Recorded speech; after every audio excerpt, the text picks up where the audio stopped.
We're listening to more music than ever before, an average of just under 21 hours a week, according to a study by the International Federation of the Phonographic Industry. It also found that we use an average of 7 different ways to access our music. David Price helped carry out the research. People are actively interacting with music. They are choosing the music that they want to listen to at any one time. We asked people about what they were getting up to when they listen to music. It's things like commuting, it's while we're working, it's while we're cooking, eating, exercising. There's so many different things in which music can be part of our lives. Our music correspondent Mark Savage has been studying the findings. The story of the last 10 years of the music industry is just how accessible music has become. Streaming has been the big story there. A huge library of almost every song ever recorded available on your phone or wherever you go. But also music is starting to permeate other parts of culture. There are concerts in video games now. And then, of course, since the pandemic has ended, live music has come back in a massive way. So people are soundtracking their entire lives. Sometimes, without even noticing it, you realise that music's on in the background. But that kind of lean-in listening is what this study is talking about, and the fact that we're listening to almost 30 hours of music a week, that's a day and a half of your life. So we're not talking about incidental music, lean-in listening. That means actively seeking out this kind of music. That's absolutely right. So 24% of all music listening is on a subscription audio streaming service, something like Spotify or Apple Music, where people have paid to have the music that they're playing. Now, obviously, sometimes you're actively choosing which songs you listen to, and other times you just let the algorithm decide. As somebody said to me once, I just trust the algorithm and whatever it plays I'm happy with, which makes it a bit like radio, which is, I think, the second or third biggest way of listening to music still, even though radio audiences have been in decline for some time. That is often the way that people discover new music. We have video streaming, so that's YouTube or Dailymotion, anywhere where you might watch a music video or a video that's been soundtracked. And TikTok is coming up there. 8% of music listening comes from short-form video apps like TikTok. And of course, the big story of the last couple of years is how TikTok has been a driver of the music industry, helping songs go viral and often allowing artists who don't have the marketing muscle of a major record label to break through and score major hits on the global stage. Are artists benefiting from this increase in listening hours? As we've known for a long time, streaming services don't pay a huge amount of money to the artists at the lower end of the scale. The average royalty rate on something like Spotify is 0.03 of 1 cent every time your song gets played. Now, if you're Taylor Swift and people are listening to your songs hundreds of millions of times a year, you're making lots of money. If you're somebody who has a couple of fans in your local city and you're getting maybe 2,000 streams a month, you'll get just $1 or so. And from next year, underneath 1,000 streams, Spotify have said they're just going to stop paying people altogether because it's not worth it, which is something that the grassroots music community is very upset about. Our music correspondent Mark Savage. The Nigerian singer Burna Boy has become the first African artist to headline a concert in a British stadium. The Grammy Award-winning star played to a packed-out crowd at the Olympic Park in East London. It's the latest example of how Afrobeats and other African music have won new fans around the world. Eddie Caddy, who presents the official UK Afrobeats chart show on BBC Radio 1 Extra, spoke to Caroline Wyatt. African music has always been popular. I feel like this is maybe the second or third cycle. You know, if you go back to the ages of Fela Kuti, who was noted to be collaborating with people like Paul McCartney, Franco from TPOK Jazz. This is not the first time African music has been at the forefront. Now, what's happening with social media and how the world is so vastly connected, the young Africans have decided to actually infuse R&B music, hip-hop music, jazz, and all types of music from the West as well to create this new genre. And of course, also, when we look at diasporans that have grown outside of the continent, in America, here in the UK, all the way down to Australia, they've been able to play a great part in actually making sure that African music has become part of the culture where they're actually living right now. You know, these are some of the big names, but we also go to South Africa and we're looking at some of the biggest names when it comes to the Amapiano scene in Musa Keys, who's probably got arguably one of the biggest Afrobeat songs right now called Unavailable with Davido. We've recently seen Tiwa Savage. Tiwa Savage has done something amazing at the King's Coronation, and that's a homegrown talent from the UK, grew up in northwest London and has gone over to take over the world.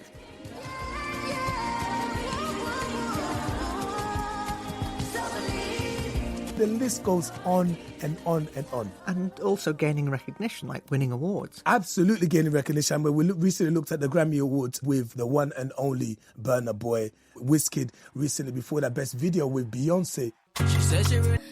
A Libyan resides in America but comes from Cameroon, another region where great music is coming out of as well. And these artists are going around the world literally just collecting recognitions because the music is really where it's supposed to be, at the top. Young Rema, who's just also done a sellout tour in India. Who would have thought that Afrobeats would be selling out in India? You know, he's number one in Saudi Arabia, going all the way to China. When we look at Rema's song, Calm Down, Selena Gomez comes into the remix with that song and takes it to another level. Breaking records all over the world. And I think this is just the tip of the iceberg. We're really just started to see where Afrobeats and African music in general can go, because the music hasn't got limits in terms of the style. I think everybody would like everyone to know that there is more to African music than just Afrobeats.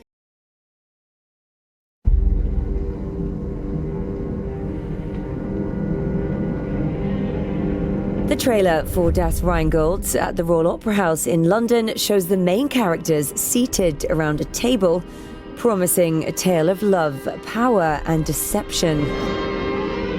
Among them, a naked Rose Knox-Peebles playing Urda, the Earth Goddess. Her portrayal's been celebrated by critics, with the Times newspaper calling her extraordinary. But one critic reviewing the depiction of the first opera in Wagner's celebrated Ring Cycle found her appearance somewhat distracting. In his review for the Financial Times, he said Urda's makeup looked, in his words, quite a fright, adding that probably goes with the territory if you've been around since the dawn of time. This prompted the actress to write a letter to the paper, politely explaining that actually she wasn't wearing any makeup, adding the fright look is all naturally mine. It's not the first time that journalists have been criticised for focusing on the appearance of female opera performers. In 2014, Tara Erort was described as dumpy, unsightly and unappealing following her performance in Der Rosenkavalier. At the time, singers and other journalists rushed to her defence, saying that opera should be about the singing. That was Let's talk about the challenge of creating music now, because getting beyond your bedroom can be hard, with practice rooms, studio time and equipment all so expensive. But Matt MacArthur of the record company in the US city of Boston is trying to change that. Anybody that wants to, whether you're a 12-year-old experimenting with music making for the first time, or whether you're mid-career and doing music for a living, the space is here for you. And as a result, we get this really beautiful melting pot of so many people, this intergenerational group, all making music for different reasons, bumping into each other at the coffee pot and building connections and relationships with one another. Of course, making music is a vulnerable sort of process. And so to make a space where people feel comfortable doing that is not an easy thing. Forgive me if I'm sounding vulgar by bringing in money. The typical price of studio time in Boston is something like $100 an hour. You're only charging around $10 an hour. How are you keeping afloat? And so it ranges from $10 an hour to $33 an hour. And the answer to how we stay afloat, we serve an incredible number of artists and music makers on a monthly basis. So in the month of August, we hosted almost 1,100 reservations for almost 4,000 unique humans. And so as a result, even those low rates do make quite a dent in our operating expenses. So do they appreciate you, Matt? And what sort of reaction do you get from your clients? Well, they don't appreciate me. I'm in an office doing spreadsheets. It's pretty invisible. They definitely appreciate the quality of the facility compared to the level of affordability, which is really, really disproportionate. It is a commercial quality facility. We see all kinds of effusive customer feedback about how, if not for this space, someone would have been maybe only able to get in the studio one day this year, but instead they've been able to be in the studio every month or every week. And certainly those individuals as well that might not have been able to afford it at all are now having their first in-studio experiences. What does music mean for you? Music is a really deep, long-standing human pursuit. It is in our bones, quite literally. You go into a cave that's 5,000 years old and there's not much left. But what you do find left over is a painting on the wall of how to find food and a flute on the floor underneath the painting. What we like to think is that by making an environment like this, people can get back to making music for the reasons that we used to make music. And so I think that power to bring people together, that magical moment where you realize you've created something from nothing. Maybe you just played a drum beat that you haven't heard before, or maybe you wrote a lyric that you don't think you've ever expressed or that teaches you something about yourself. This is powerful stuff, and we need to keep making space for everyone to participate in that magic. More than 50 years after the Beatles' last album, the band is releasing a new song today, their last one, according to Sir Paul McCartney. It's called Now and Then. It's based on a scratchy recording demo left behind by John Lennon, enhanced and added to by the surviving Beatles. It even features a contribution by the late George Harrison. Now, for rights reasons, we can't play you the song here, but a short film about its production, Now and Then, the last Beatles song, was released in advance. When we lost John, we knew that it was really over. I was talking to Yoko, and she said, I think I've got a tape of John. Paul called me up and said he'd like to work on Now and Then. He put the bass on, I put the drums on. It's the last song that my dad and Paul and George and Ringo will get to make together. How lucky was I to have those men in my life? Oliver Murray is the film's director and writer. He's been speaking to Amol Rajan. In the 70s, John was living in New York, and as people know, he'd kind of stepped away from show business, but that didn't mean that he'd stepped away from songwriting. He just wasn't really telling anyone about it, and so he would write in the Dakota building where he lived on tapes, just for him, just like a sort of audio notebook.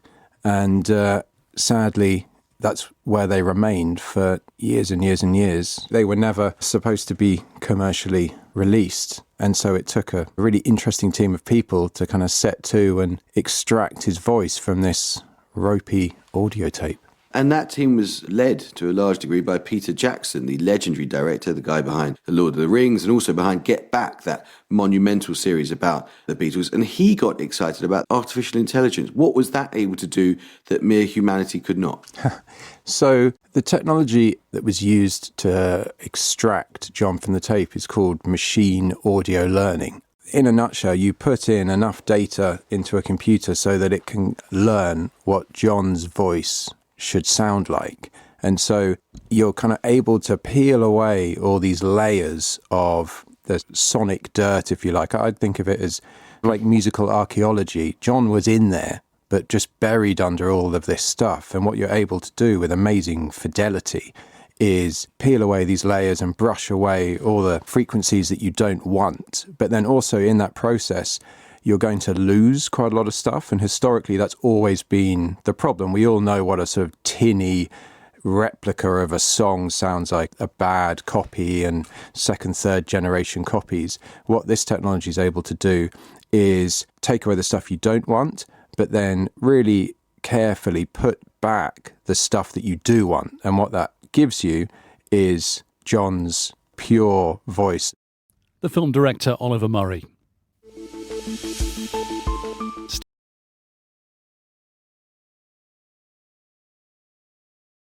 Years ago yesterday, on the 11th of August 1973, the music genre hip-hop was born at a back-to-school party in an apartment building in the Bronx in New York. The DJ Clive Campbell, known as Kool Herc, used two turntables to isolate and repeat instrumental breaks in tracks by the likes of James Brown and Curtis Mayfield. He mixed between them to create a continuous flow of music. It's grown to influence pretty much everything from politics to culture, language to fashion, and it's created legends like Grandmaster Flash, Run DMC and Missy Elliott. The broadcaster and DJ Trevor Nelson delves into the origins of hip-hop. Kool Herc is revered as the founder of hip-hop, the springboard, the big bang moment, they say. Basically, he's a DJ who took a beat from a record and extended that beat by playing the same beat on another turntable and extending it. To make it simple, if you imagine Queen, Another One Bites the Dust, the beginning of that. Imagine that with no vocal. And somebody extends the beginning again, so it just keeps going round like an instrumental. Or if somebody said, Another One Bites the Dust, and then he just spun it back and said another one. But, it just extended. That basically, as simple as that is the essence of DJ turntablism and hip-hop. Hip-hop is more than just parts of America, especially in inner city America, like New York. Hispanics and blacks were at the lowest rung of the ladder. Do you know what I mean? Entertainment for them would have been hanging out on the street, throwing little block parties, doing anything to entertain themselves because they didn't have money to go to posh places. So I think that was the driving force of hip-hop. That's why hip-hop became this cultural phenomenon. And it wasn't just about the music. It was the dancing. It was the graffiti. There were several elements to hip-hop. And that is what hip-hop is. People get confused with what hip-hop is. That is hip-hop. The culture is turntablism, graffiti and dancing. Well, I first encountered hip-hop as a young man when I heard Rapper's Delight, and I thought, my gosh, that is the most amazing, fun song I've ever heard in my life. And I think a lot of people thought it was a one-hit wonder. It was just one of those novelty records. For me, it became serious when Grandmaster Flash and the Furious 5 released a tune a few years later called The Message. It struck me, it hit me on the head like a mallet. Lyrically, it was... I've never forgotten the lyrics to that song.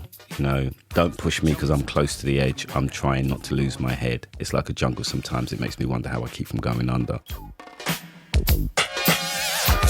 And it's about the struggle, living in the hood. Those two records sum up where hip-hop was going to go. Party, braggadocious, flashy, ghetto fabulous, jewelry, escapism, aspiration, and politics, reality, truth, my struggle.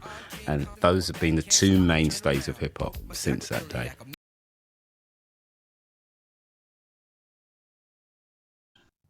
Now, 100 years ago, Walt Disney created the Walt Disney Company, and this famous film studio went on to create universes that mark the childhoods of millions around the world. Creating characters like Mickey Mouse, Cinderella and Elsa, his films were pioneering in animation as well as sound. Paula Sigmund-Lowry is the curator of the Disney 100 exhibition, which is touring the world for the next 5 years. It was actually very exciting because, of course, I grew up, as did many Americans, watching Walt Disney on television. I would go to Disneyland with my family once a year, and the excitement about going to that park was so great you could barely sleep the night before. So I grew up with Disney. I grew up with the Mickey Mouse Club, and the films and the characters brought a great deal of joy into my life. And I actually trained to be a children's librarian, to be a storyteller, to engage children's imaginations in and learning from books and stories. And just as I was graduating from library school, the Walt Disney Company had founded its archives 5 years earlier in 1970, and I got a call from the dean of the library school saying they're looking for someone who knows how to do research, and I know you have an interest in Disney. I think this might be a good fit. If we're trying to nail down what's so special, I mean, certainly technically innovative, as I was saying, but also it always seems to me that everything that the Disney Company does is of such high quality that can make it expensive for people to access. But the characters, the storytelling, the sound, the production values are always so high.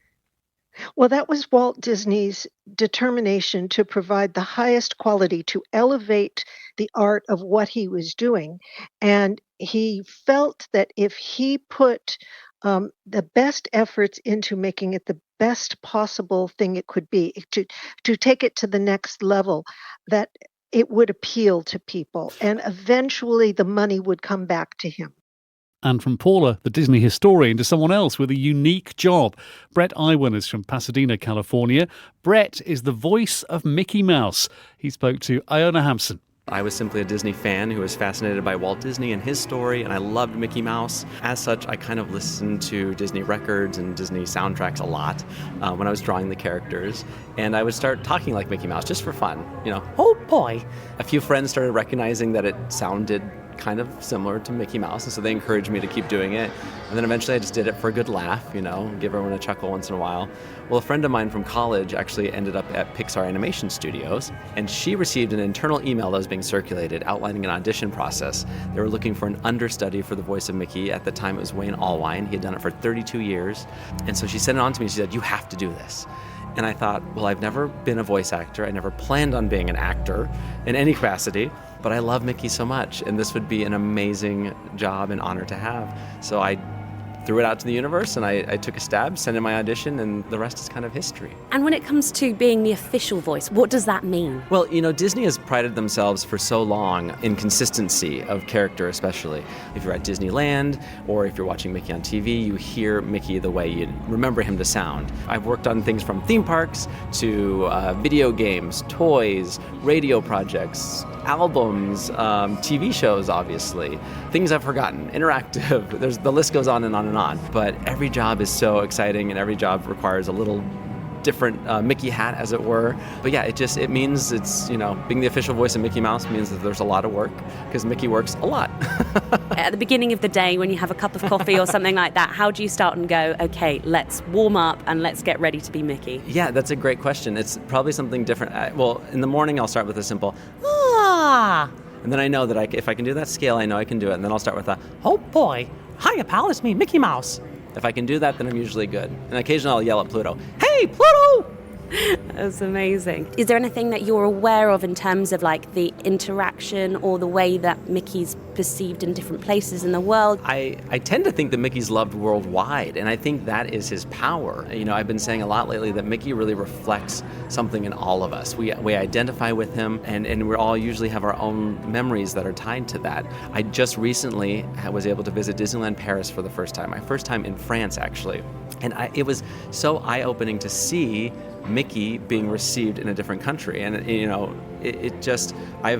I've had a very narrow-minded viewpoint being over in the States and only seeing Mickey on our TV shows and our theme parks. So to go even just a short hop across the pond to France and see how loved and adored he is there just kind of opened my eyes to Mickey is universal in a way. His goodness, his likability, his kindness, it kind of transcends all cultures, and I think that's his power.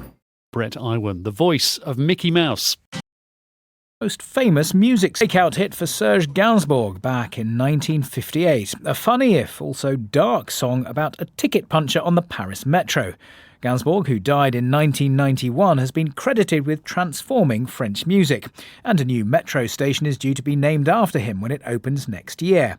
But thousands of people have signed a petition objecting, on the grounds that Gainsbourg, while talented, was deeply unsavoury.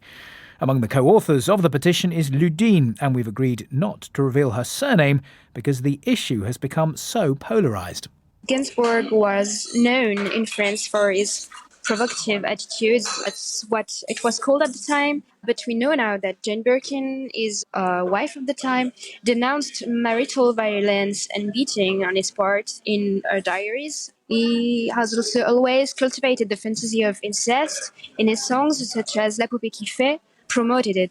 He says he wants to rape a little doll that calls him daddy, and even if it wasn't his intentions, when you sing a song like that in the culture, it means something in the society, people hear it. And I am not saying that Serge Gainsbourg committed incest on saying that. He promoted it in his heart. I don't really think that other metro stations should be renamed. I mean, it's not my fight right now. It's not our fight. But what really shocks me and shocks us is that it's Serge Gainsbourg's name is being chosen now, like in 2023, after Me Too and the release of the stories we know about. I don't want to erase history and change the whole metro plan. That's not my point at all. People are very emotionally linked to him, and it's really a problem in France, like separating the man from the artist. A lot of us don't agree anymore, but unfortunately, the most vocal people tend to be the one who doesn't agree. Ludine, one of the co-authors of a petition to stop a Paris metro station being named after Serge Gainsbourg. Next to we heard about climbing mountains, and we've heard about a very impressive musician. Now let's combine those things and meet Irish harpist Siobhan Brady. She is just back in Ireland after hiking to the summit of Mount KILimanjaro in Tanzania and then playing a 20-minute concert. No mean feat when you consider the summit is 5,895 metres up.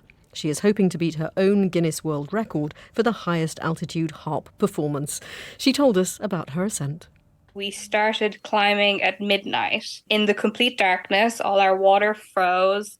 We had head torches on. We were kept awake solely by our guides and porters singing to us. And dawn broke at 6 a.m. and we got to the summit at 8. We had the most beautiful weather. So I had like a down jacket and down mittens and hand warmers. And I didn't end up needing them because the sun came out. And it was surprisingly warm, still very cold. The music was just so crisp and clear. The air was just so beautiful. And how did you choose the music to perform? So I got in contact with a few composers around Ireland. So a few of them were written by my teacher, Janet Harbison, who ran the school in Limerick. She's actually a Grammy Award-winning composer. So I played a piece called By Strangford Water.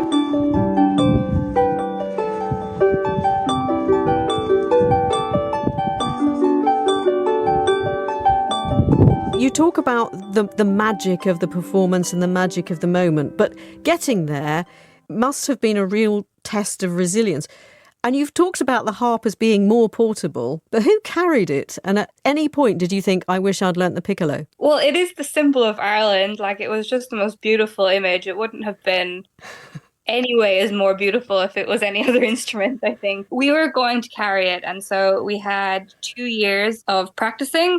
We went once a month to various mountains around Ireland and abroad, and we did different methods of carrying the harp. So we used like a flight box with poles, or then we tried to turn it into a backpack. We were told by our guides when we got there that if we attempted to carry it, over half the team wouldn't make it to the summit. So we decided to give the knowledge that we had created to the African team over there. We had 6 or 8 porters and guides who went up a very fast route with the harp, so it only took 2 days to get up. So we took 5 days because we had to acclimatize to the altitude. What sort of reaction have you had? It's actually just been shocking. I wasn't expecting anything at all. When we got off of the plane, the director of the airport of KILimanjaro had a dance troupe waiting for us on the runway. Do you have a message for the people from Tanzania who helped you make this incredible ascent and perform the way that you did? Just a message of thanks. The phrase I got given was Tanzania unforgettable, and it honestly does sum it up.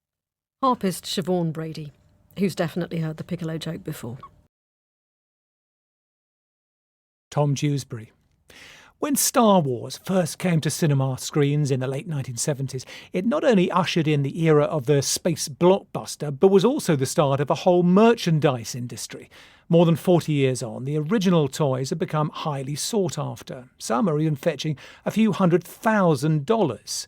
BBC Business reporter and Star Wars superfan Rowan Bridge has been to one of the biggest toy fairs dedicated to that film franchise. Welcome to Echo Base Live, the largest vintage Star Wars toy fair in the UK, where people like me come to buy back our childhood memories. For a summer, me and my friends were just on Tatooine with all of our little Jawas and, running down a hill with my Millennium Falcon. It was just an amazing, idyllic childhood. It takes me back to simpler times. Me and my brother loved it. It was the only thing we really connected with. In 1977, when Star Wars burst onto the big screen, it helped launch the modern era of movie merchandising. Kenner's new Star Wars Death Star space station. Action figures each sold separately. Those figures and playsets that once sold for a few dollars can now go for prices that seem out of this world. And the rarer the piece, the greater the value. At the centre of the toy fair, in a protective case and specially lit, is the holy grail of Star Wars collecting, a prototype Boba Fett figure. The first voice you're about to hear is my colleague Steve, asking why I'm taking a picture of it. I'm taking a photo of Boba Fett. What? I get to see this thing once in a lifetime. It's the only chance I'm ever I'm never going to get this close to a rocket firing Boba Fett again in my life. We'll get it out. You can hold it if you want. Oh, come you're on. Kidding me? Yeah, no, get it out. Oh my. Yeah. Wow. As you might have gathered, I was rather excited. The figure itself is owned by collector Martin Schofield. There's probably 120 of these in the world. They didn't release to the public because there was a choking hazard. We'd estimate that's anywhere between 100 and 150,000 pounds. For a piece of plastic? For a little bit of plastic, yeah. To understand how we ended up here, take a trip with me back to the 1970s. When Star Wars came out, movie merchandising existed, but nothing like the scale of today. In what turned out to be a lucrative move, the film's director, George Lucas, took a lower fee for the film in order to hold on to the merch rights, effectively the right to put Star Wars on everything from cereal packets to plastic toys. Tim Effler was part of the team at the toy makers Kenner that worked on Star Wars. There are so many of the elements that made it natural for a toy line. You had these fantastic vehicles, you had villains and heroes that were easy to execute and present in toy form, and I think that really got us excited about it. And the story was really straightforward, easy to follow for the most part. It was really designed for kids almost, you know? Now those kids like me who first played with the toys in the 70s and 80s are grown men and women who were old enough to have the cash to buy back the figures they once played with and discarded. The older you get, you know, you've paid off your mortgage, your kids have moved out, you've got excess money. Nick Dykes is a Star Wars specialist at the UK auction house Vectis. And demand drives up the prices, so if you've got a few people that are all looking for the same thing, if you've got that thing, you know, you can charge what you want, really, within reason. Being a Mandalorian's not just learning about how to fight. The value of Star Wars and its merchandising hasn't been lost on Disney, who now own the franchise. They've been busy producing new films and TV projects, like this trailer for the Disney Plus series, The Mandalorian. This is the way.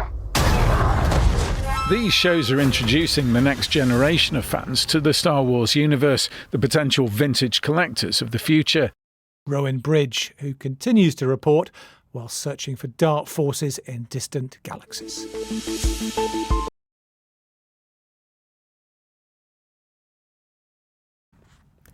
Think of French films and you may conjure up a vision of Brigitte Bardot or Alain Delon in all their 1960s glory.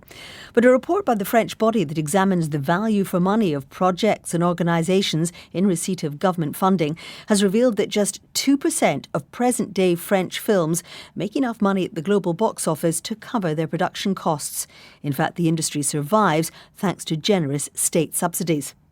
Adam Sage is the Times Paris correspondent, and Caroline Wyatt asked him when French films really were at their zenith. The years of Truffaut, 60s, 70s, maybe the Golden Age, maybe Eric Romer as well in the 1970s. Films such as Les 400 Coups or something like that were really the highlights of French cinema.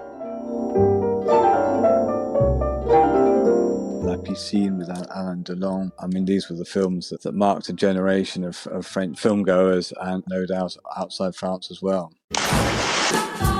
Are French films losing their magic? Because it seems from those figures that French cinema-goers are not smitten anymore.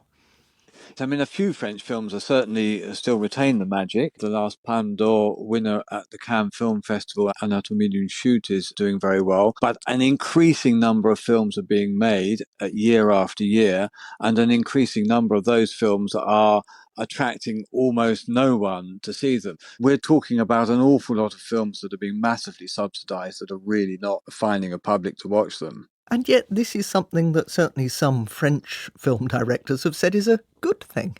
Yes, that's right. I mean, this is l'exception culturelle, the cultural exception, which is that you have a cinema industry that is heavily subsidized, that doesn't need to worry about profitability and box office the same way that Hollywood does, that can explore intellectual and artistic and cultural paths. And a lot of people in France, in the French cultural sector, would say this is a positive thing. I mean, it is true that the system of subsidies has kept a fairly lively cinema sector going in France. When French people go to the cinema, they do tend to watch more often French films than, say, the British watch British films or the Italians Italian films. So that's absolutely true. But there is certainly a worry amongst, let's say, people who are less interested in culture and more interested in public finances about the amount of money that is going into cinema and the amount of money that's going into cinema to make films that are really not attracting anyone to speak of.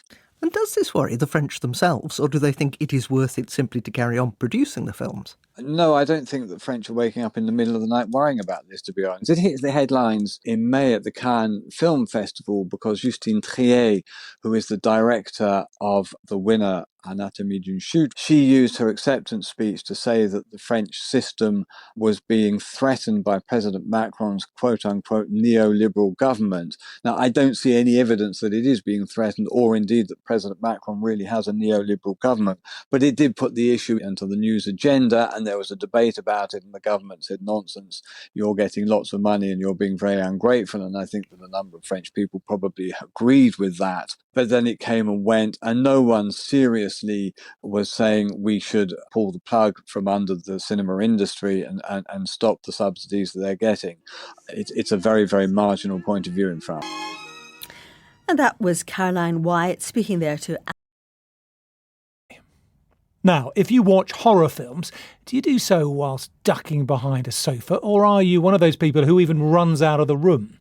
Well, some new research suggests you might be better off staying put and watching it all with your eyes wide open. This report from the newsroom's Rachel Wright.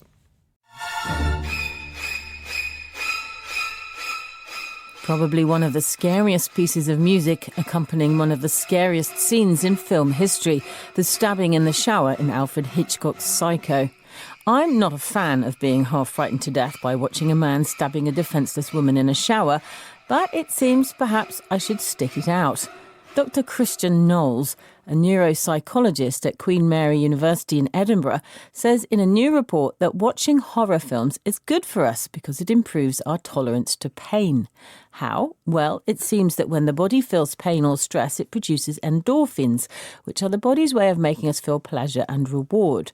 Dr. Knowles says that horror films provide people with a safe way to explore being frightened because in films, the scary bits are more simplistic than in real life. And that's not the only benefit you get. A report from 2012 found that watching a 90-minute horror movie burned roughly the same amount of calories as going for a short walk.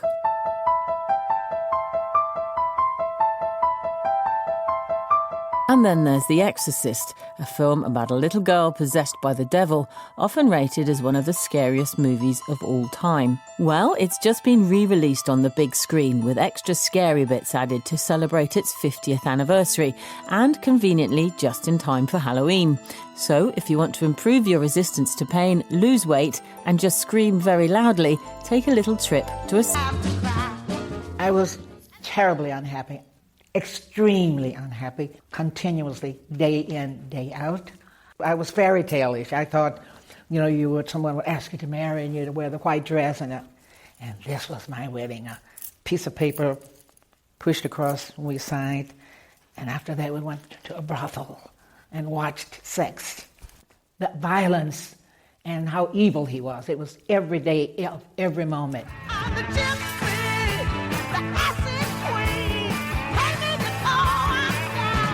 By the late 70s, the Acid Queen and Tommy had had enough and left Ike.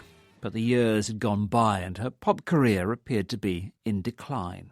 But what changed everything was a group of British producers and songwriters.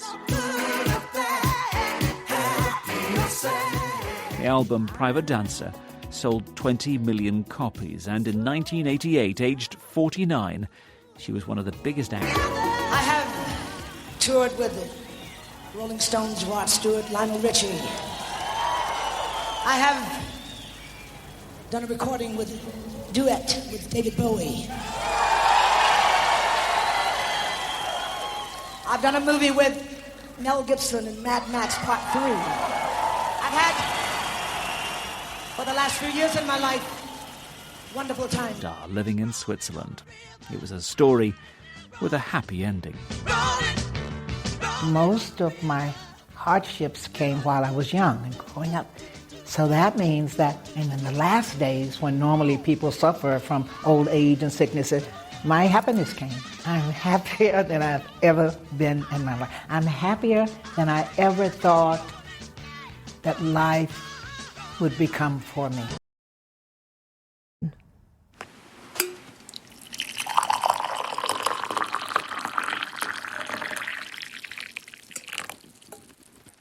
John from Ireland sent in that recording to share the sound of tea being poured from his old red Polish teapot. He says it's not the same if it's a tea bag in a mug filled from the kettle. I hear you, John.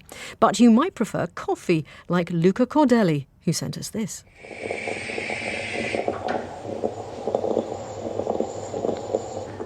This is the sound of a mocha making its coffee. This is the sound that makes me really happy every morning during all my life. Apparently, I'm not the only one. 60% of Italians, according to a recent survey, put the sound of the mocha in the morning as one of the best sounds in their life. I'm going to enjoy my coffee now. Bye. I think we enjoy coffee as well. Did your school have... If you're deaf or hard of hearing, watching television would be impossible without subtitles. The words of dialogue added at the bottom of the screen explaining what the characters are saying. Subtitled captions aren't only for dialogue. In the most dramatic, action-packed scenes of a movie, there might be no one speaking, but there are plenty of sounds. A scream, a thrilling car chase, and all these sounds need to be described as well. In this programme, we'll be meeting Kali Witkowska, a subtitler who works on the Stranger Things show. Movie subtitles are written ahead of time, but subtitling for live TV has to be done in the moment, as the person is speaking. This can lead to mistakes, sometimes very funny ones, including a subtitle which appeared in an interview for the BBC 6 o'clock news in 2019. But what did the subtitle say? Was it A, we can't allow Spider-Man to become Prime Minister, B, we can't allow Superman to become Prime Minister, or C, we can't allow Batman to become Prime Minister? I guess the subtitling mistake involved Spider-Man?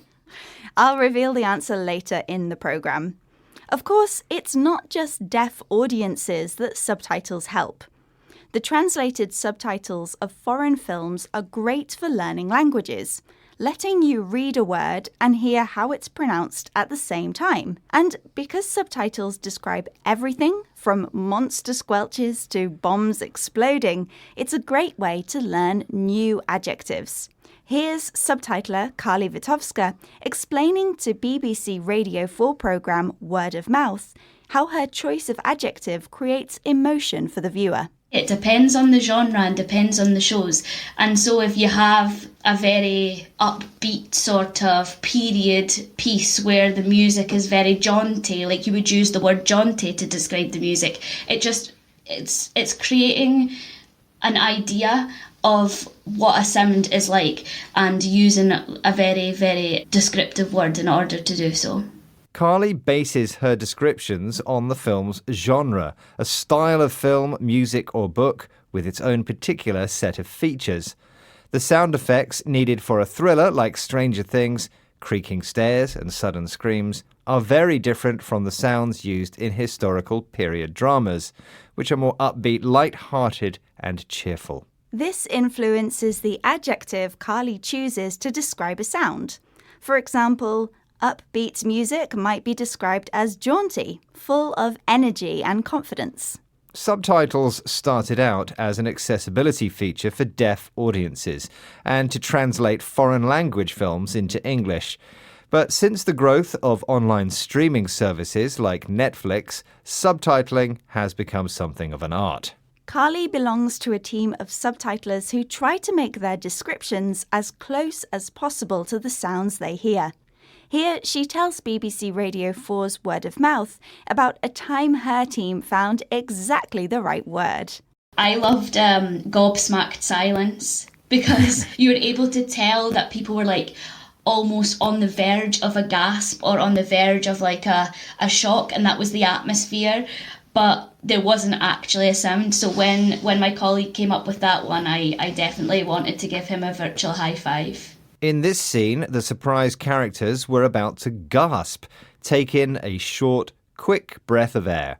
There was no speech or sound in the scene, but Carly's team found the perfect adjective to describe the silence: gobsmacked, which is slang for being so surprised you can't speak. This was definitely one description that deserved a high five, lifting up your hand to clap hands with someone else as a greeting or to say well done.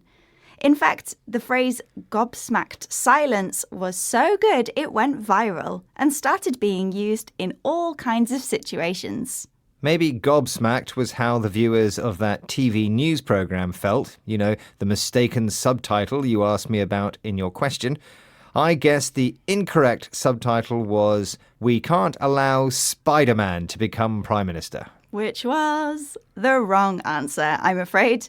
In fact, the interviewee said, "We can't allow that man to become Prime Minister," speaking about Boris Johnson, but the misheard subtitle appeared as Batman.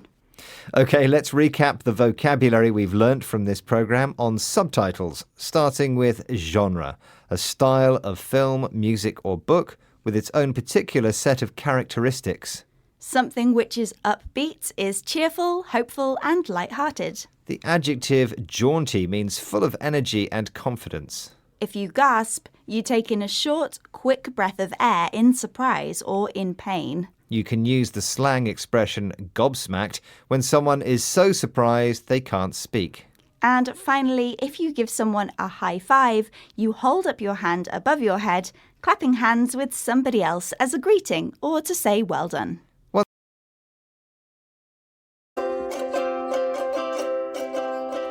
Eli Crossley loves music, whether it's writing it or performing on his ukulele. He also has Duchenne muscular dystrophy, which means his limbs will eventually weaken. Last year he stopped walking, but his mother has helped develop a suit that she hopes will allow him to continue his passion. The technology involved assists Eli by providing support for his arms. Eli says the prototype has worked well. I feel like it's very comfortable and I hope it will help me in fulfilling my dream to hopefully one day play at Glastonbury with my band. Together with a company in the US, the family have been developing the suit for the last 4 years and are hoping to make 10 more prototypes to test its development. Eli's mother, Emily Rubin, says she designed the technology so that teenagers would want to use it. What we want to do is develop a suit that's going to be attractive and desirable for disabled people, because too often the products that they get sold are just not designed with desirability in mind. So we want this to be a really functional suit that will help with, being able to brush your teeth or give your mum a hug, all the little things that are actually the really big thing. She's aiming to make the prototype more sophisticated, and the family's hope is that it won't just help people with muscular dystrophy. Obviously, I think it's the first step towards something amazing, and I think it won't just stop here. I feel like this could lead to many more designs, not just helping people with my condition, but people with spinal injuries, war veterans, and all these people who deserve to be helped. They're planning to get their design on the market in the next 3 years, giving the organisers of Glastonbury plenty of notice to reserve the pyramid stage for Eli's band. Francis.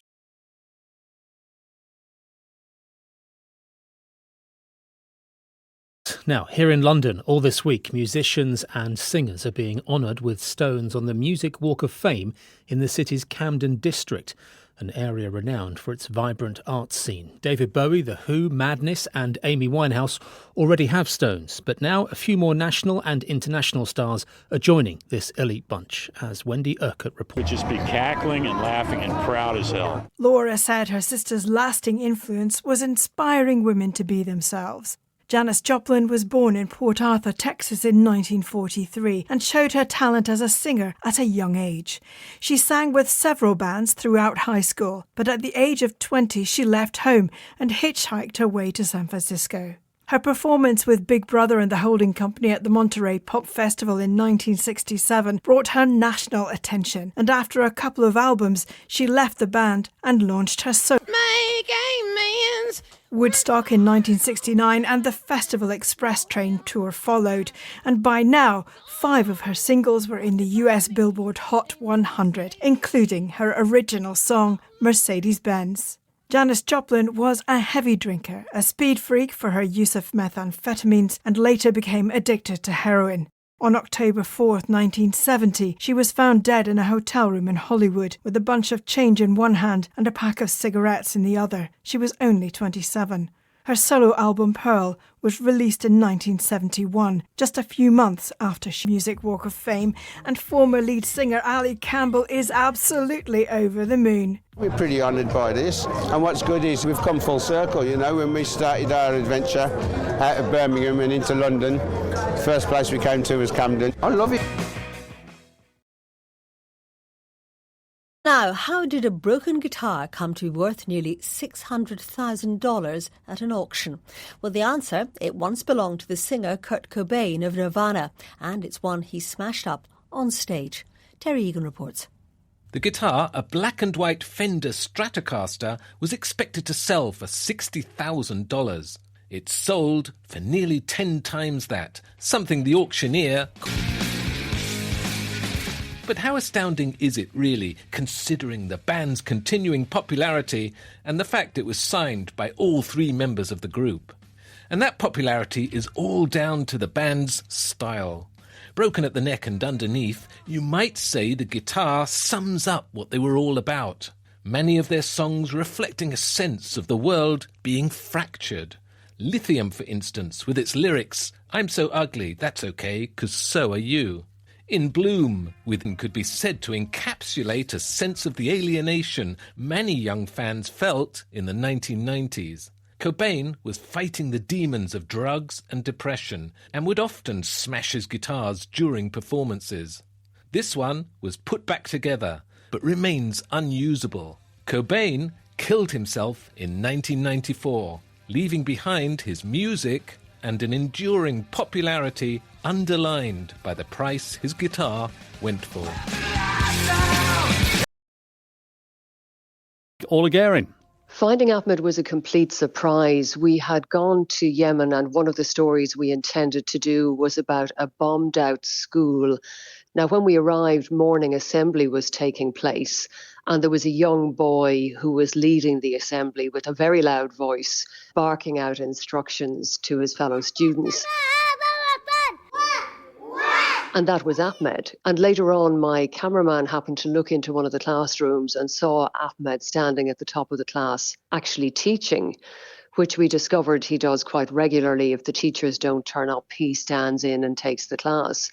And it was only at that point that we realised that Ahmed was blind, and he teaches the other students. And I remember asking him at the time, did he have any difficulty keeping them in order? And he said, absolutely not. They do everything I tell them. He loves teaching. Amazing young man. And how did you come to go back 2 years after you met Ahmed to meet up with him again and to see what progress has been made?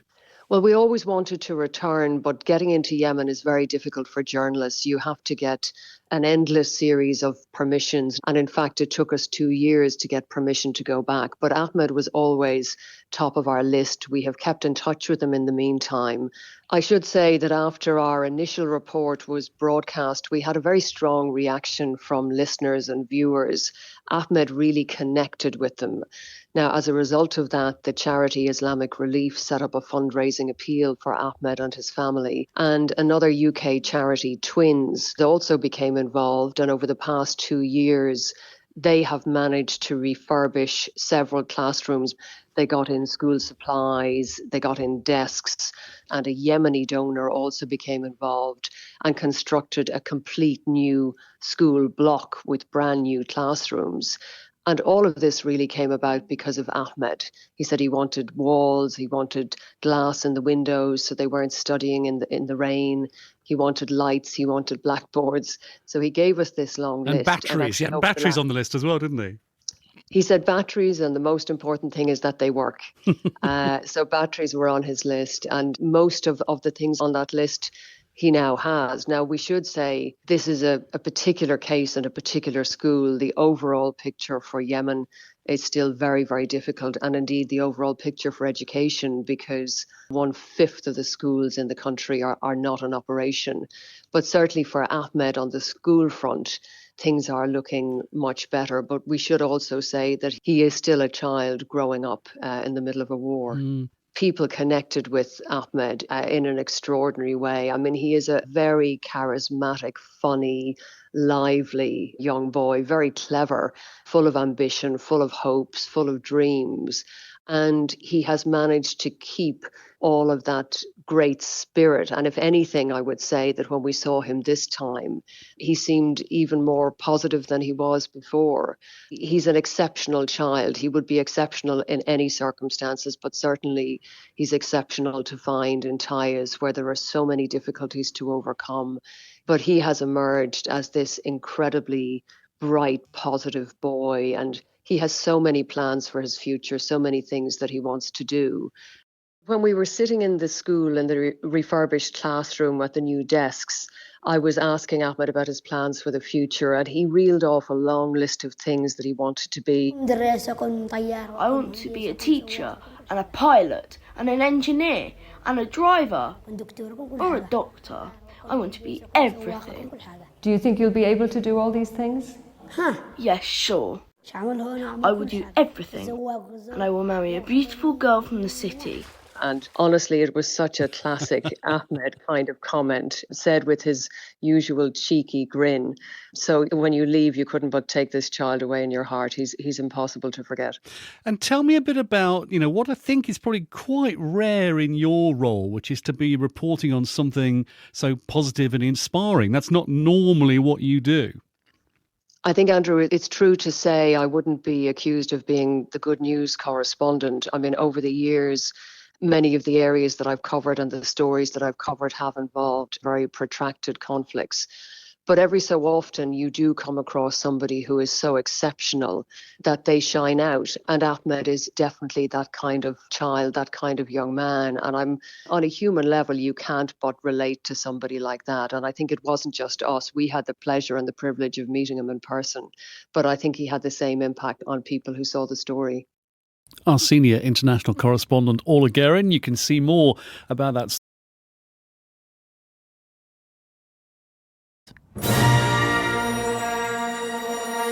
For decades, nobody knew the location of a long-lost model that played a pivotal role in the original Star Wars film from 1977. The X-Wing fighter was used in the final battle, including the famous trench run of Star Wars: A New Hope. You're all clear, kid. Now let's blow this thing and go home. It was built by George Lucas's visual effects company, Industrial Light and Magic, but was discovered in a box that belonged to the late Oscar-nominated model maker Greg Jean.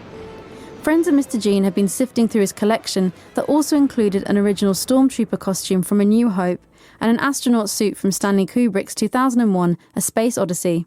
Its intricate detail makes it just one of 4 models known as hero models. The 50-centimetre model has articulating wings, working lights and battle marks. It means it could be used for close-up shots at a time when special effects technology was struggling to keep up with the demands of film directors. Great shot, kid. That was 1 in a million. Remember, the Force will be with you, always. Now, the X-Wing fighter's next mission is an auction next month in Dallas. Bidding starts at $400,000 and prices could soar high as some consider it the pinnacle of Star Wars artefacts to ever reach the market.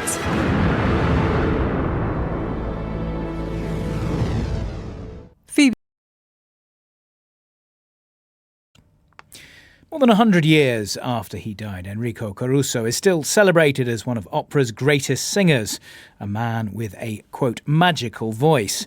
He's been honoured in the Italian city of his birth, Naples, with a museum that's just opened. Daniel Mann reports on his extraordinary talent.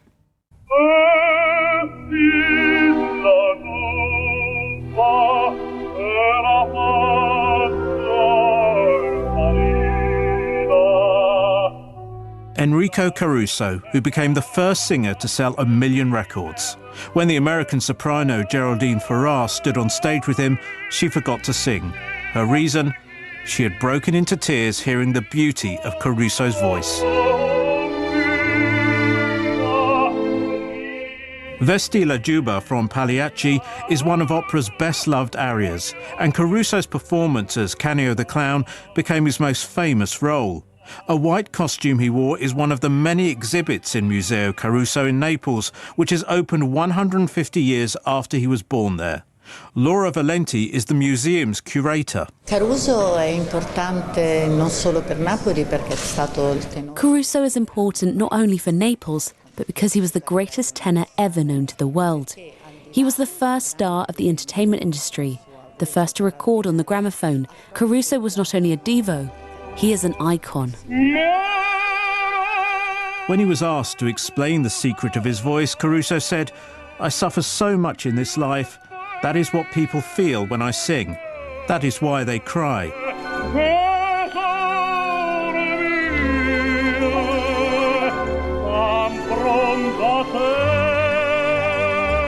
Visitors to the museum are taken on a journey through this extraordinary life by way of a multimedia display.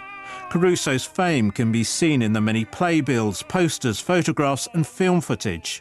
There are excerpts from a silent movie he made. His gramophone is on display, as are records. Caruso made nearly 250 recordings, which gave him millions of adoring fans. Exhibits have also been drawn from opera houses across the world. He gave almost 2,000 performances, nearly half at New York's Metropolitan Opera. But Caruso had a troubled relationship with Naples, promising never to sing there again after a bad review following a performance at the Teatro San Carlo in 1901. He died in the city 20 years later at the... And on the opera singer... James Waterhouse. Thousands of personal items that belong to the former lead singer of Queen, Freddie Mercury, have gone on public display at Sotheby's in London. Among them are handwritten song lyrics, his flamboyant costumes, and the baby grand piano he used to compose some of the band's greatest hits. The entire collection will go under the hammer on September the 5th. Our arts correspondent David Slitto has been to see them. The famous graffitied green door that led to Freddie's garden, Freddie's record collection, Freddie's kitchen, Freddie's costumes. There's even Freddie's moustache comb. There are 30,000 objects, and for a man who is very private, really, this is more than just a collection of stuff. It tells a story. The life of Freddie Mercury. The Mongolian Rhapsody. So it seems, yeah. And if you love the Bohemian Rhapsody video, that snake bracelet and the outfit are both up for sale. Another party's over, and I'm left cold sober. And what about those parties? We invited one regular visitor to Garden Lodge, songwriter Tim Rice, to have a final look at the Freddie dining room. I'm hearing you dined here a few times then. Certainly went to a few parties. Did dine here but once or twice. Do you know what you were doing on the 14th of June 1987? No. Let me go on. I've got something here for you. Freddie, you see, was very organised, and there is a book with a record of every dinner party. Oh, wow. Good heavens. So you were having cold tomato soup, lamb in puff pastry, new potatoes, carrots, salad, with a rather nice white Chateauneuf du Pape. And a red Volnay. Wow. Just 4 of us round that magnificent table. Wow. I mean, I remember the evening. He was very civilized, and if you didn't know he was a mega rock star, you might not know that. I mean, he was the opposite a lot of the time from the image he had on stage. So there it is, a free exhibition of a lifetime of memories that will, in a few weeks...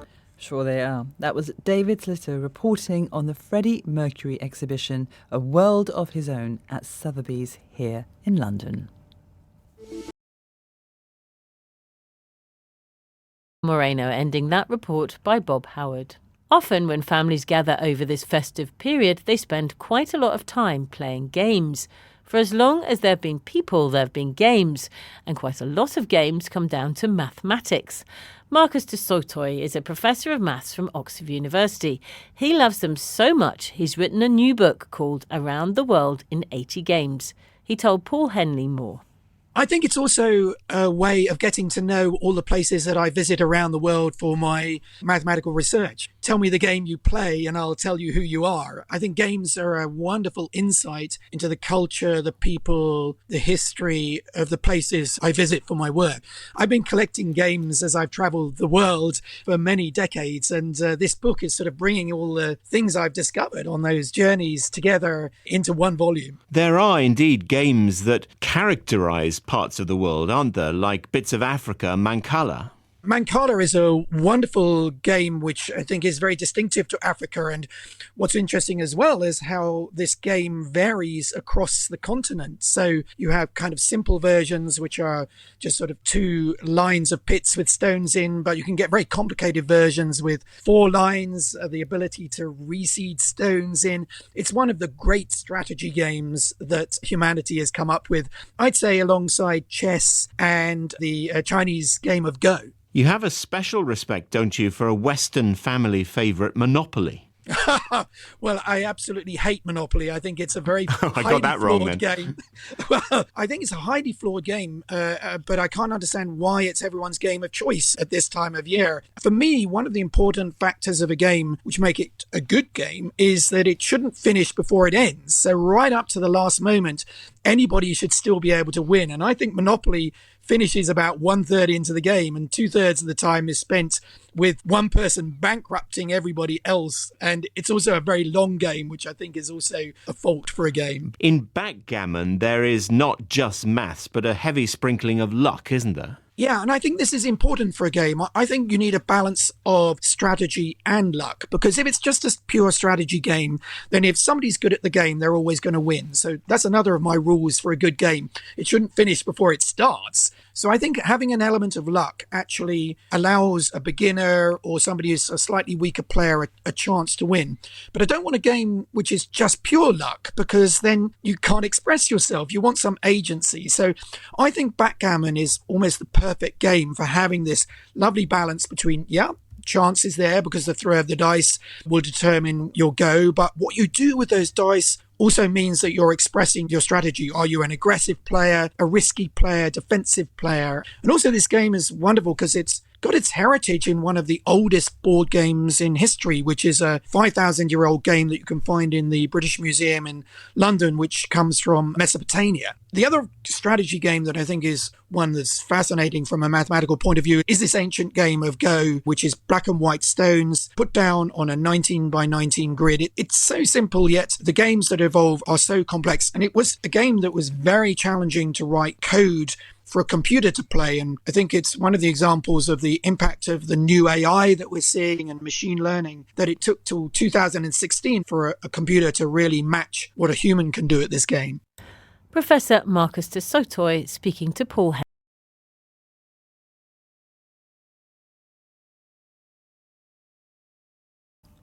English literature students are normally used to studying the works of William Shakespeare, V.S. Naipaul, Toni Morrison and the like. But a professor at the University of Ghent in Belgium has other plans for her master's. Well, that is the singer Taylor Swift, who is currently performing to packed-out audiences on her Eras tour. Dr. Ellie McCausland has devised a new module all about her writings. I asked Dr. McCausland, why Taylor Swift? Firstly, she's very popular at the moment. Her Eras tour keeps making international news for various reasons. Secondly, there's a personal reason. I've been a long-term fan of Taylor Swift. I have a very personal relationship with her music. And then the third reason is that I think there is a series of connections between Swift's work and English literature, which I just increasingly found impossible to ignore. Yeah, I mean, give us some examples of that. One of the things we're going to be looking at in my Taylor Swift course is the idea of narrative from different perspectives. So this is something that has been a sort of trope in literature for a long time. In Swift's album Folklore from 2020, she has these 3 songs called August, Betty and Cardigan, which are essentially the same love story told from 3 different perspectives. It's a kind of love triangle. And that got me thinking about the ways in which this has been done in literature. So you've got the novel Jane Eyre by Charlotte Bronte, and then you've got Jean Rhys's novel from the 60s, Wide Sargasso Sea, which is essentially Jane Eyre, but from the perspective of Bertha Mason. That is the madwoman in the attic, as she's often known. And would you have to be a Taylor Swift fan to get on with this course? No, absolutely not. I mean, I've made a big point of saying this. It's open to everyone. I would strongly encourage people who've maybe never heard of Taylor Swift or who don't like her music to join in because A, the focus of the course is still English literature, and B, I'm really interested in inspiring debate. I find it very exciting when students are enthusiastic and passionate, and that can often be passionate about something they dislike, and I would encourage that kind of passion. So it's absolutely not just for fans. It's open to everyone, and the more diverse an audience we have in the course, the better, I think. And could this kind of course be applied to other musical artists, or is there something unique about Taylor Swift? Well, I want to say yes, it could be. I mean, I think there's no limit. It's certainly not confined to Taylor Swift. I think there's something about her music that is particularly literary quality. But of course, Bob Dylan won the Nobel Prize for Literature, so she's not the first artist that one can make these connections with. But what I will say is she has a very large corpus of music to choose from, and she's very good at writing quite kind of generically diverse music. She really dives into different genres, different sort of themes, different aesthetics in her work, and that makes it particularly exciting from a literary point of view. Dr. Ellie McCausland. Now, if you're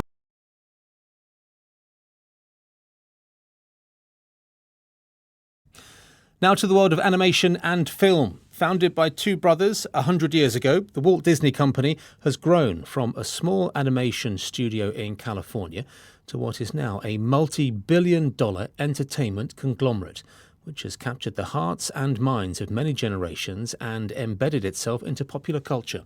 To mark its centenary, a huge exhibition of rarely seen artefacts is travelling around the world over the next 5 years. It's currently here in London, where our reporter Iona Hampson was given a special tour.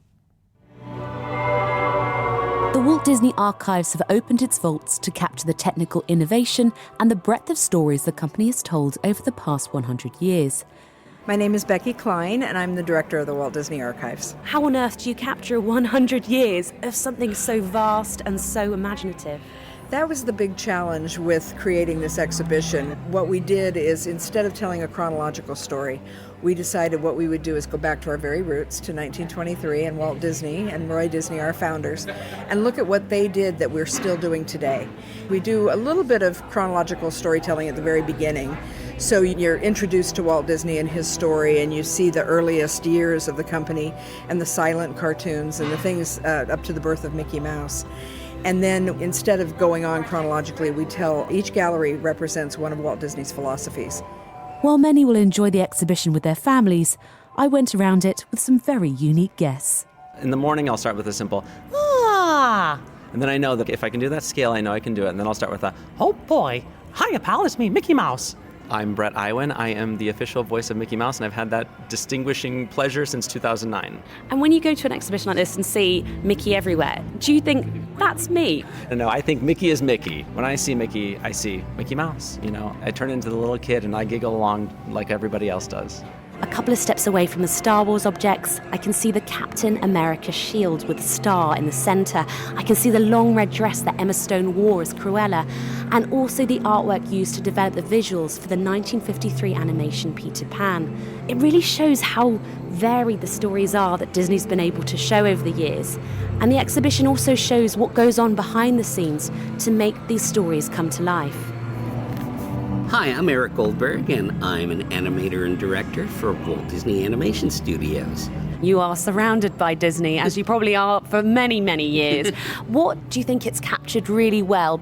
The breadth of what the Disney company has done and what Walt has done, these pictures on a wall or monitors is a trigger for people to go, oh yeah, I remember that. It kind of reminds people how much a part of their lives Disney is. Some of Disney's past productions have been criticised for their stereotypical portrayal of non-white characters and elements of sexism. They're issues the company has attempted to address in remakes with more diverse casting and revised scripts, a move that has brought Disney into a wider cultural debate. Dr. Sabrina Mittermeier from the University of Kassel in Germany researches the Walt Disney Company. They've gone with the times and what demographics they want to attract. Overall, they're still very middle of the road with a lot of this. And I think they couldn't just make films about princesses anymore now, and they shouldn't be doing that either. We're now at a point where people have nostalgia for the films of the 90s. What I grew up with is already old and is already getting updated again for newer audiences, because we've also realized there's some stuff in there that's maybe no longer going with the times in terms of feminism, depiction of women, etc. There are two similar exhibitions that will travel internationally. While one unit will remain in London until January, the second unit will be shown in the US city of Chicago from November, with more locations around the world announced soon. Well, that report by Iona Hampson and Mickey Mouse, kind of. Nick Marsh. ABBA's singer Agneta Faltskog has released her first new record in 10 years in the form of a solo song called Where Do We Go From Here? Well, the track was premiered by our colleagues on BBC Domestic Radio this morning and is the first release from Agneta's forthcoming album A+. Our music correspondent Mark Savage reports. As the lead vocalist on hits such as Voulez-Vous, Chiquitita and The Winner Takes It All, Agneta Faltskog is one of the most recognisable voices in pop. But when she was offered a new song last year, the 73-year-old worried about her ability to perform. It was a girl singing it in the demo, and I thought I would never do it. We didn't know about the voice, if it was there. It's the same with talking English, because I talk Swedish all the time at home, so I feel a little rusty right now. She was persuaded to give the song a go by the producer Jörgen Elofsson, who previously put together her 2013 album A. And despite her concerns, that clear, yearning soprano is instantly recognisable.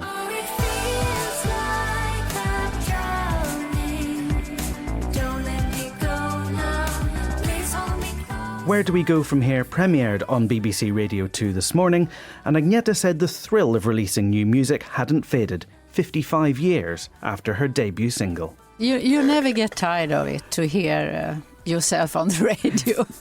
That's really something. It's always a tensed feeling, you can say, about what are the people going to think about this. Because I'm not so young anymore, and I'm very grateful that I still have my voice. The song is out today, with the album A+ coming in October. Mark Savage. Was Katie Silver. The Brazilian singer Astrud Gilberto, the voice of the bossa nova classic The Girl from Ipanema, has died. She was 83. Her rendition of that famous song in 1963 made her an international superstar and won her a Grammy. Despite the song's success, though, Gilberto wasn't credited on the record, and according to some, may not even have been paid for her performance. Peter Hyatt looks back at her life and work. It was in a New York recording studio in March 1963 that a young woman who'd rarely performed in public was invited to sing one verse in English on a song which the jazz saxophone player Stan Getz and the Brazilian singer-guitarist João Gilberto were recording together. The young woman was João's wife Astrud, and the song went on. The Girl from Ipanema sent a shockwave of bossa nova around the world and made Astrud, with her cool charm and apparently artless delivery, into an instant star. Born 23 years earlier into a musical family in Brazil, she'd married the difficult musical genius João 4 years before that fateful day in New York. A string of hits followed, including the delightful one-note samba. As I'm bound to be the unavoidable consequence of you. But the marriage to João didn't last much longer. She later formed a personal as well as professional relationship with Stan Getz, which also failed in the end. In later years, Astrid Gilberto made music and toured with groups which included her grown-up children. There was also a remarkable collaboration with the British musician George Michael. As the years went by, she withdrew more and more from the limelight, concentrating instead on animal welfare and on her painting. In 2002, she said she was taking indefinite leave from public performances, a typically delicate end to a career which had combined the appearance of coup d'etat